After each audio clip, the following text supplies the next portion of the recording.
l'an 2015. Retour en France avec un jouet qui se transmet de génération en génération. Il a beau avoir une tête de patate, être fabriqué en plastique de plus ou moins coloré, les enfants en sont fous. Et ça fait 60 ans que ça dure. Monsieur Patate fête son anniversaire. Retour sur cette saga patate avec Fabien Lapierre, Alexandra Colino et Ingrid Carré. Joyeux anniversaire! 60 ans et toujours la frite, Monsieur Patate. Et pour cause, le célèbre personnage à la forme de pomme de terre se vend comme des petits pains. Entre 400 000 et 500 000 exemplaires par an en France. Environ 120 tonnes de Monsieur Patate annuel. Un jouet qui amuse les tout petits dès 18 mois. Oh, c'est bizarre.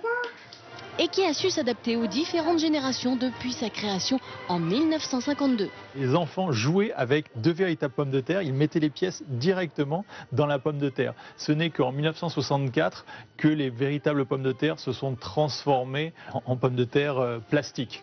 Des Monsieur Patate, il en existe en tout genre. Et pour jouer avec, c'est très simple. Vous faites ce que vous voulez. Au début, il a ni bras, ni jambes, ni chapeau, ni rien. Il faut rajouter des yeux, un nez, pour rajouter plein de trucs. Si Monsieur et Madame Patate ont séduit un large public avec la trilogie Toy Story, Mais où est mon nez? Voilà. Tiens, c'est ton bras. Tiens, donne-moi ça, c'est à Chérie, moi. ma moustache. le jouet reste un incontournable pour les petits, très certainement à cause de sa forme, curieusement similaire avec les premiers dessins de bonhommes. Finalement, on retrouve un peu le personnage de Monsieur Patate. C'est-à-dire que tout se passe comme si la tête et le tronc, dans l'esprit de l'enfant, c'est un ensemble. D'ailleurs, souvent, Monsieur Patate est délaissé quand l'enfant commence à dessiner le bonhomme avec précision.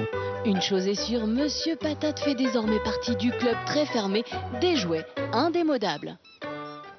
Du Monsieur Patate de Toy Story au créateur d'Alien au cinéma, Ridley Scott revient